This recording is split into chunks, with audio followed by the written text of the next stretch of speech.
Hi, I'm Tracy, Kitten with Information Security Media Group. I'm here with Bryan Jardine, Director of Fraud Prevention for Easy Solutions. And Bryan, something that you and I have been talking about that I'd like to talk a little bit more about here is the need for authentication to go beyond the user. And part of the reason for that is the fact that socially engineered schemes, phishing is one part of that, but there's so much more. It's just gotten so much more sophisticated. Yeah, you're right, Tracy. What we've seen in the industry really has been the emergence of a new type of phishing.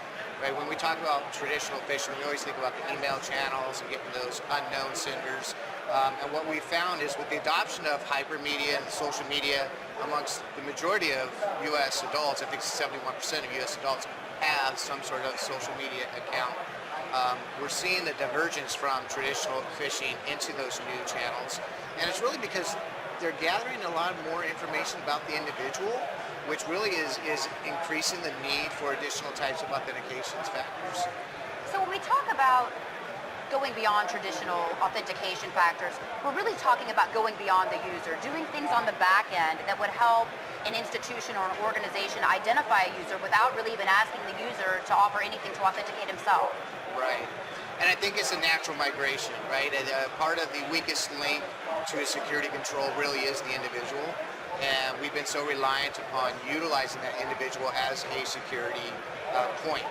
And because of the phishing and because of the compromise of credentials, as well as individual identifiable attributes, the back end really needs to kind of take up the slack and be able to intelligently differentiate between not just knowing the information, but knowing the individual.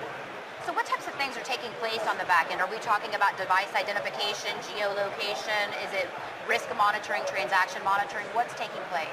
And it's really a combination of everything. So again, we used to segment out our type of security controls based on what they did. And individually, they're no longer strong enough to really overcome the more sophisticated levels of attacks we're seeing. So authentication by itself, though it's necessary, is simply not enough to be able to eliminate the risk associated with accepting at face value the authentication. So what we're seeing a lot of is the multi-layered approach to fraud prevention programs that utilize authentication in relation to geo-IP location, device ID-centric attributes, as well as the status of the individual, knowing the individual's behaviors within those accounts to really paint a much clearer, comprehensive picture. Do you think, Bryan, there might come a time when we no longer ask users to provide information that would help to authenticate them? Do you think we'll be doing all of that on the back end with back-end analytics? That's a great question. I think that it's possible. What I mean by that is we really have to change the mindset of the industry to stop leveraging information that's publicly available. Geo-IP location device IDs, we already know by themselves, have been able to be spoofed and been able to be spoofed for many years. So it's how we use the information is really what's going to provide us the value of a go-forward basis. I think that eventually we're going to try to take the customer out of the equation as much as possible, but it's really a little bit too early to solely rely on behavior analytics or neural type of detections. I think that the industry needs to mature a little bit more before that happens, but I believe that is the direction the industry is going.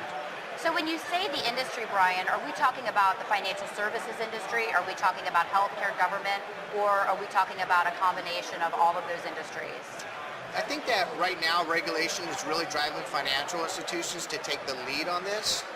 But it's applicable to all enterprise level client engagement. So anybody that maintains historical data of a customer, personal identifying information of a customer, your insurances, your medicals, they're all just as vulnerable as a financial institution and really are part of the equation. So when we talk about a fraud life cycle, we talk about the planning and targeting stages, and then there's the execution stage of that plan, and then it's the cashing out.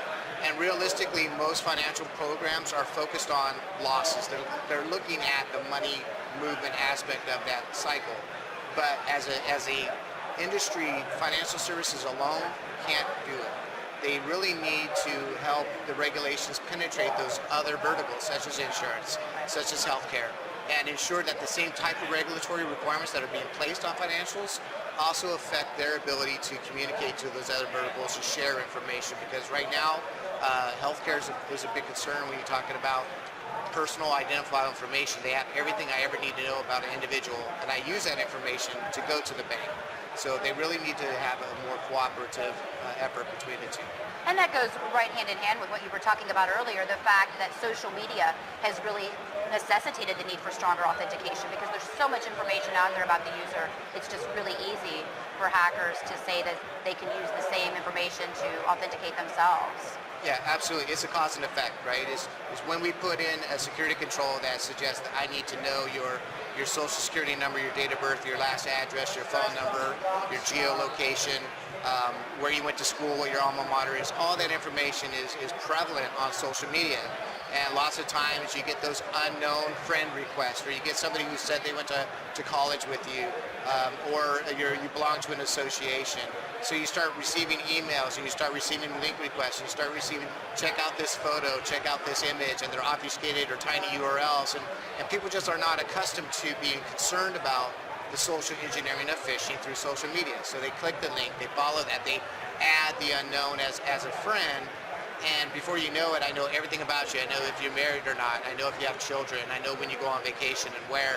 I know what kind of car you drive, because we all share that information with our friends and family. So Right. you buy a new car, you take a picture of it. They know you have a brand new Camry or something, and that typically is the same type of question that you would be asked Right. through an authentication factor. So we have to go above and beyond. Yeah, just like your pet's first name, right? That's right. Something that gets asked quite a bit.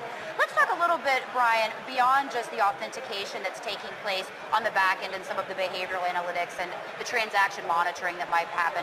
What about solutions like DMARC? Are these types of initiatives really making a difference in some of the phishing attacks that we're seeing?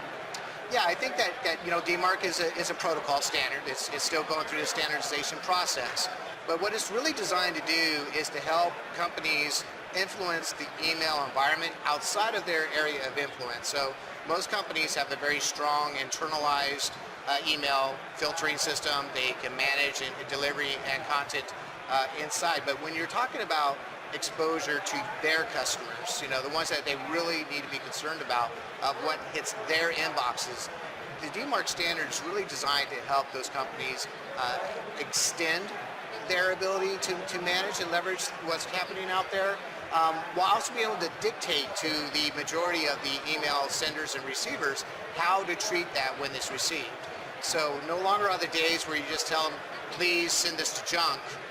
You get that tactile feedback. They tell you, this is what I received, this is how many of them, and this is what I did with it. So you're able to really kind of influence the email campaign and the email flow from a customer perspective, as well as what you're trying to do on an enterprise basis.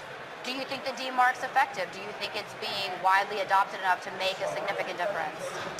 I think that DMARC and the DMARC standard is relatively new. We have a product called DMARC Compass, and a number of our customers have adopted it, and they've seen very proactive measures in their anti-fraud solution programs. But again, it's part of a multi-layered approach. Right. In it by itself, the DMARC standard is not going to solve a phishing problem, but what it does is gains valuable visibility necessary to make those type of decisions on where the gaps are associated to the program you have, and then what multi-layered approach you're going to use from an email campaign perspective, and how that plays with the rest of your system. So it's really about gaining that visibility and control to help you make those risk-based decisions when time comes of how you're going to treat phishing in the future. Sure, makes sense. And Bryan, one final question I'd like to ask you about, and I hate to ask people to make predictions, but I think we've seen quite an evolution over the course of the last 12 months even in the way that organizations are addressing authentication and some of the sophisticated socially engineered schemes that we've seen. Where do you see the industry going in the next 12 months?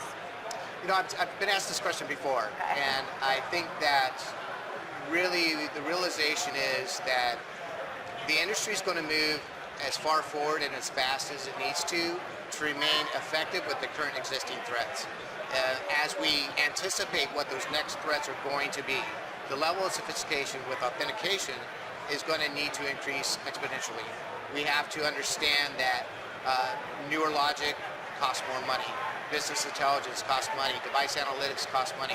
It's not the old buy a token and I solved my problem equation anymore. So we're going to really have to consciously make an effort to increase our funding, as well as to bring in those new types of technologies to be able to keep pace. And I think that what we're going to find is it's going to be an extension of the individual. So not so much of who you are and what you have and what you know, but more of a where you're at, how long you've been there, who else is around you, that sort of stuff. How you behave. How you those behave. types of things. Yes. Right. Well, Bryan, I want to thank you for your time. I appreciate it. Thank you very much, Tracy. Again, we've just heard from Bryan Jardine of Easy Solutions. For Information Security Media Group, I'm Tracy Kitten.